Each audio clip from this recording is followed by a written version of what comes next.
बीच एक बड़ी खबर आपको बताएंगे। सबसे पहले सीएम रेखा गुप्ता से जुड़ी हुई ये जानकारी है। हमले की कोशिश का मामला, आरोपी के मोबाइल की अब होगी फॉरेंसिक जांच में हालांकि अब तक कुछ भी संदिग्ध नहीं मिला और जानकारी ये भी है कि सीन रिक्रिएट किया जा सकता है। सीन रिक्रिएट पुलिस कर सकती है, ये जानकारी है।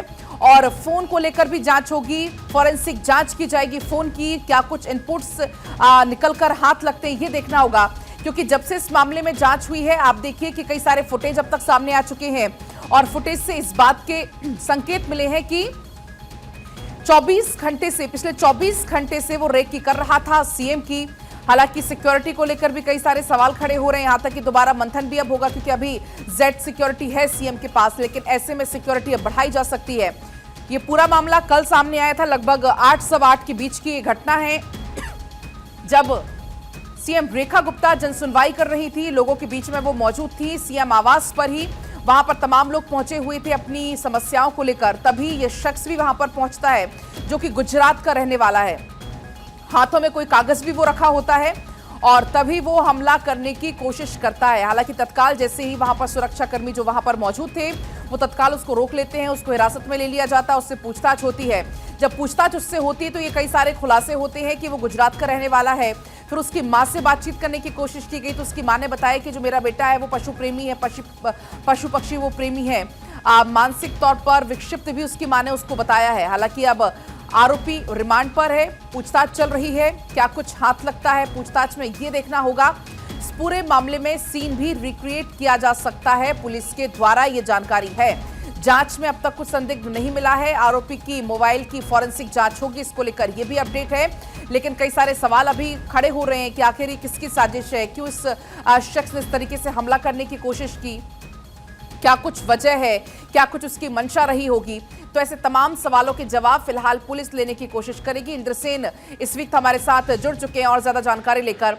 अब देखिए जानकारी ये भी मिल रही है इंद्रसेन की अब जांच में फिलहाल कुछ संदिग्ध नहीं मिला है, लेकिन सीन भी रिक्रिएट किया जा सकता है पुलिस के द्वारा।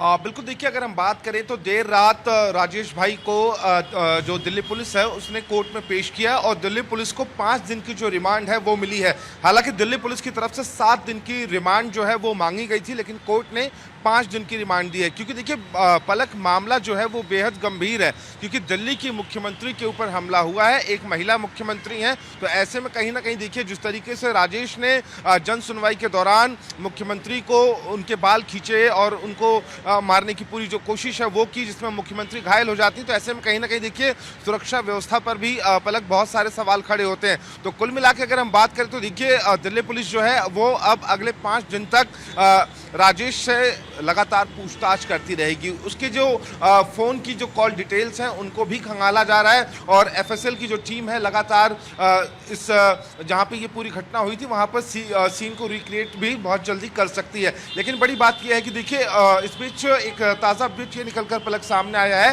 कि रेखा गुप्ता की जो सिक्योरिटी है उसका रिव्यू अधिकारियों के द्वारा कर लिया गया है और गृह मंत्रालय खुद अब इसमें इन्वॉल्व हो चुका है पलक। और गृह मंत्रालय ने दिल्ली पुलिस से इस पूरी घटना को लेकर और सिक्योरिटी को लेकर जो रिपोर्ट है वो मांगी है और दिल्ली पुलिस जल्द अपनी रिपोर्ट गृह मंत्रालय को सौंप सकती है। यानी कि कह सकते हैं पलक कि आने वाले दिनों में दिल्ली की जो मुख्यमंत्री रेखा गुप्ता है उनकी सिक्योरिटी में जो इजाफा है वो हो सकता है। हालांकि देखिए जब रेखा गुप्ता मुख्यमंत्री बनी थी पलक तो उन्हें जेड श्रेणी की जो सुरक्षा है वो प्रदान की गई थी, लेकिन बाद में उसे बढ़ाकर पलक जेड प्लस कर दिया गया था। लेकिन अब जिस तरीके से जन सुनवाई के दौरान उनके ऊपर हमला हुआ है तो कहीं ना कहीं अब ऐसा माना जा रहा है कि उनकी सुरक्षा में और इजाफा किया जा सकता है। क्योंकि इंद्रसेन हमने देखा भी है कि सीएम लगातार लोगों के बीच में मौजूद होती हैं, पब्लिक प्लेसेस पर उनको हर रोज देख ही लिया जाता है, वो मौजूद रहती हैं।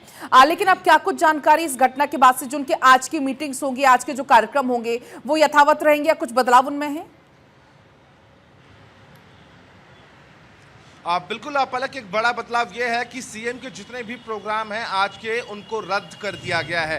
क्योंकि देखिए दिल्ली पुलिस कोई भी रिस्क नहीं लेना चाहती है और दिल्ली पुलिस जो है पलक वो एचएमओ के अंदर ही आती है। तो ऐसे में गृह मंत्रालय ने खुद रिपोर्ट तलब की है और जल्द से जल्द दिल्ली पुलिस जो है इस पूरी घटना को लेकर सीएम गुप्ता की रेखा गुप्ता की सिक्योरिटी को लेकर जो रिव्यू कॉल्स किए गए थे उन सबको खंगाल कर एक जो रिपोर्ट है वो जल्द गृह मंत्रालय में सौंपेगी और गृह मंत्रालय रेखा गुप्ता की सुरक्षा को लेकर विचार करेगा। सुरक्षा को बढ़ाना है या फिर किस तरीके से अपग्रेड करना है। हालांकि देखिए पलक, मेरी बात अधूरी रह गई थी। मैं आपको बताता हूं, जो रेखा गुप्ता है उनको पहले जेड श्रेणी की सुरक्षा थी, फिर बाद में बढ़ाकर जेड प्लस कर दी गई थी। जेड प्लस में पलक 40 जो सुरक्षा कर्मी हैं वो तैनात होते हैं, उसमें कमांडो भी होते हैं, स्टैटिक फ्रंटियर्स होते हैं और काफिले में शामिल लोग होते हैं। तो ऐसे में देखिए अब गृह मंत्रालय से जब दिल्ली पुलिस से रिपोर्ट तलब की गई है तो उम्मीद ये जताई जा रही है और भारत 24 की जो सोर्सेज हैं वो ये बता रहे हैं कि अब 40 से ज्यादा कमांडोज जो हैं वो रेखा गुप्ता की सिक्योरिटी में रहेंगे और तकरीबन 65 तक ये आंकड़ा जा सकता है, यानी कि तकरीबन 25 लोगों को और उनकी सुरक्षा में बढ़ाया जा सकता है। लेकिन देखना दिलचस्प ये होगा क्योंकि अंतरिम फैसला जो है वो गृह मंत्रालय को ही लेना है पलक। फिलहाल आज के ताजा 2 अपडेट्स यही हैं कि रेखा गुप्ता की सिक्योरिटी को लेकर जो रिव्यू है वो कर लिया गया है और जल्द दिल्ली पुलिस अपनी रिपोर्ट गृह मंत्रालय को सौंप सकती है। साथ ही रेखा गुप्ता के आज जितने भी प्रोग्राम थे पलक उन सभी प्रोग्राम्स को रद्द कर दिया गया है। पलक, हमने देखा कि आधी रात को आरोपी को कोर्ट में पेश भी किया गया। जब इससे पूछताछ हुई इंदर सिंह, तो क्या कुछ और जानकारी मिल पाई है? क्या कुछ वो बोल रहा है? क्या उसकी मंशा पता लग पाई है? क्या कुछ वो कहना चाहता है? क्योंकि जब उसकी मां से बात हुई तो मां ने तो साफ तौर पर यह कहा कि पशु पक्षी ये प्रेमी है, मानसिक तौर पर कुछ विक्षिप्त भी है, तब उसकी मां के द्वारा बताया गया है। पलक देखिए बिल्कुल, जब आरोपी राजेश को पकड़ा गया था क्योंकि मौके पर ही उसे पकड़ लिया गया था, लेकिन देखिए दिल्ली पुलिस ने सिविल लाइंस थाने में एफआईआर दर्ज की। एफआईआर दर्ज करने के बाद इसको देर रात जो आसिफ अली हॉस्पिटल है वहां पर इसका मेडिकल कराया गया। पहले ये कयास लगाए जा रहे थे कि इसको 30 हजारी कोर्ट में पेश किया जाएगा। समय तकरीबन 5 से 7 के बीच का था, लेकिन उस दौरान पलक इसको पेश नहीं किया गया क्योंकि इसको कुछ इंटरनल इंजरीज बताई गई थी और इसको एलएनजेपी हॉस्पिटल में बकायदा एडमिट कराया गया था और देर रात उसको पेश किया गया और 5 दिन की जो रिमांड है वो दिल्ली पुलिस को मिली है। लेकिन देखिए पलक, कई एंगल्स हैं जिन पर दिल्ली पुलिस को जांच करनी, एजेंसियां लगातार उससे पूछताछ करनी है। अब इंतजार करना होगा क्या कुछ इसमें कहा जाता है पुलिस की तरफ से, क्या कुछ स्टेटमेंट आते हैं वो देखना होगा। फिलहाल आपका बहुत शुक्रिया पूरी जानकारी के लिए।